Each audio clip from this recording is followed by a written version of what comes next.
The argument for motion is one of the oldest arguments for the existence of God, with the origins of the argument going all the way back to the philosopher Aristotle of Stygia in the 4th century BC. That Aristotle. He's kind of a big deal. And versions of the argument have been defended down through the years, first by medieval theologians like Thomas Aquinas and Moses Maimonides, and then later more recent philosophers such as Edward Feser. And I think part of the reason the argument has been so popular down through the years is that it takes as its first starting point something that is really simple and obvious to our experience, and that is the existence of change. Change exists. Change is real. This, by the way, is where the argument gets the name argument for motion from. When Aristotle talks about motion, he just means what we call change.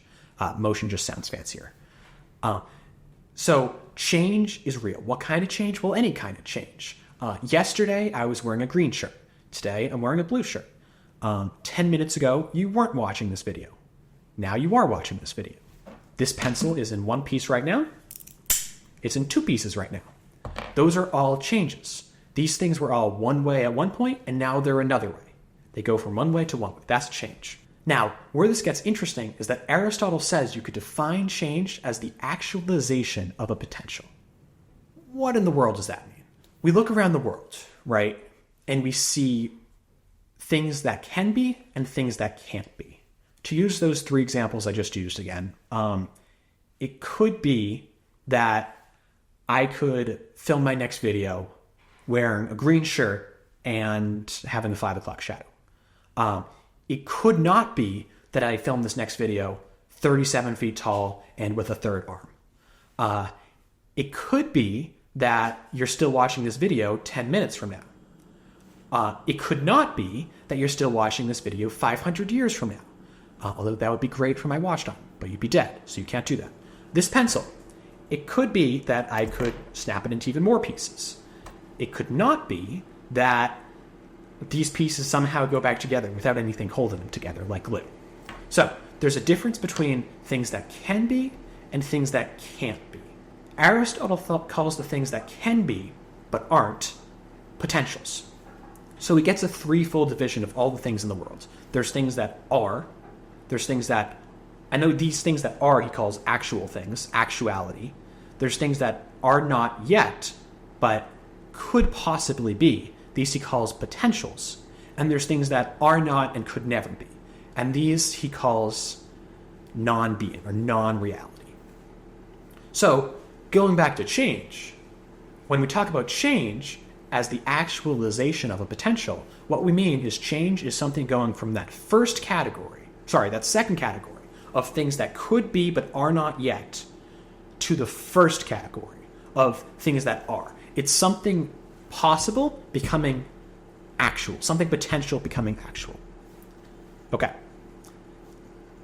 Aristotle's next principle is that whatever is changed must be changed by something else.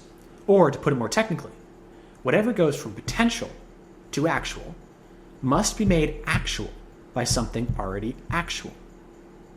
His basic reason for saying this is that nothing can give what it doesn't have. If I don't have $20 to give you, I can't give you $20, and you don't have $20. In the same way, if the potential for this pencil to be snapped in half doesn't have actuality, it can't give itself actuality. So this pencil can't just snap itself in half on its own power. It needs something to do that. In this case, me. Something needs to give the potential in the pencil to be in two pieces reality or actuality. And that thing has to itself be actual. So, whatever is changed, whatever is actualized, is changed or actualized by another actual thing. Here's where it gets really interesting. We've said that whatever gets actuality gets the actuality from something else. But what if the something else it's getting it from is also the kind of thing that needs to get actuality from something else? To take the pencil example again, this pencil could only be snapped in half. Its potential to be snapped in half was only actualized when I snapped it in half. But my potential to be able to snap the pencil in half was given to me by something else. I don't have that innately. It was given to me by my parents, who gave me arms and taught me how to use them in a pencil snapping way. Or the pencil. This pencil can only be snapped in half because it exists. And the fact that it exists depends on the pencil factory where it was made. If the pencil factory hadn't made the pencil, there would be no pencil. But that pencil factory couldn't exist if it wasn't for the parts it was made out of and the people who put those parts together. But those people couldn't exist without their parents, and those parts couldn't exist without the trees or iron factories they came from, and it can just kind of go back and back. Wherever we look around the world, we see long series of changeable things being changed by other changeable things. Now, I have been oversimplifying a bit when I've been talking about change, because the truth is, when Aristotle talks about change, he doesn't just mean change from one consecutive moment to another. You know, change where like the pencil is one way one moment and it's the next way another moment.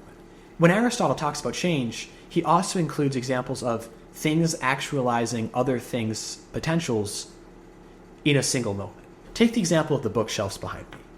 Those books are, 3 or 4 feet off the ground? But they don't have the power to be 3 or 4 feet off the ground on their own steam. They're given that power by the piece of wood in the shelf that they're on top of. But that piece of wood doesn't have the power to be 3 or 4 feet off the ground on its own either. It's given that power by the 2 pieces of wood that hold up the shelf. But those pieces of wood, the whole shelf, doesn't have the power to be on its 3 or 4 feet off or to hold books 3 or 4 feet off the ground on its own. It's given that power by the floor that it's sitting on. But that floor is given that power by the ground, and the ground's given the power by like the ground below it, and the ground below it by the laws of gravity and the earth as a whole. And wherever we look, we see things that don't have the power to do the things they're doing to actualize other things unique to them. They have the power derived from something else. How do we know that? Well, because of the principles we've laid out, that whatever is changed must be changed by something else, and all these things are being changed. So they're being changed by something else. And because the book's potential is being actualized, Aristotle's going to call that change too. So we have these 2 causal series of things changing other things. These 2 causal series of change, or one that plays out in consecutive moments and one that plays out in a single instant. The first kind, the one that plays out through consecutive moments, the one we talked about first with the pencil and the pencil factory and the parts that make up the pencil factory and my parents and all that, that kind of causal series Aristotle doesn't think needs a first explanation. It's kind of a whole complicated reason why he does, so I'm not going to really get into that. But the second kind of causal series, the one that plays out in a single instant, like what happens with the bookshelf, everything actualizing the books being where they are at this very moment, all of that, Aristotle thinks, can't go on infinite.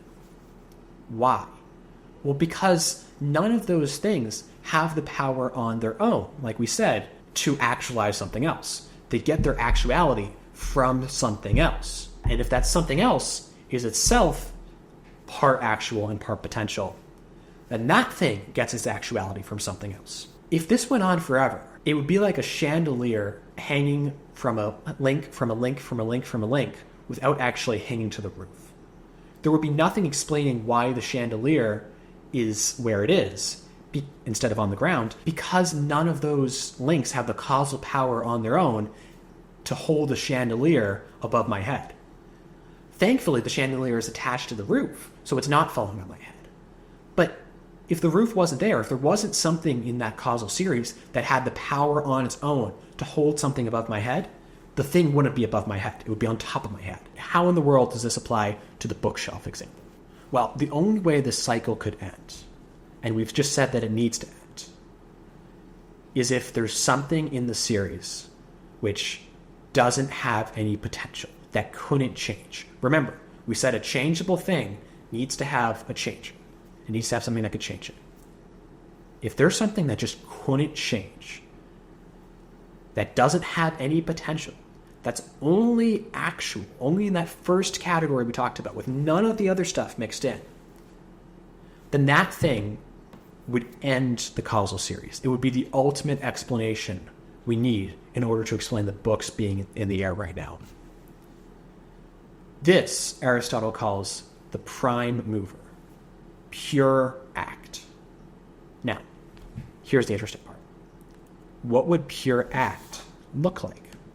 Well, like we've already said, it has no potential, so it can't change. It's only made out of actuality. So, if it can't change, it also can't gain anything, because if it's pure actuality, it doesn't lack anything. So, anything out there, any good real thing that could be called actuality, this thing doesn't lack. So, knowledge is good, knowledge is real, it doesn't lack knowledge. Goodness is real, it doesn't lack goodness. Power is real, it doesn't lack power. It's all good, it's all knowing, it's all powerful, okay? There also can only be one of these things. Because if there was more than one, there would have to be something that one of them lacked that the other had that differentiated the two. And that can't happen because this thing can't lack anything. So, there can only be one of these things. So it's the same purely actual thing that actualizes every actual thing. It actualizes every potential.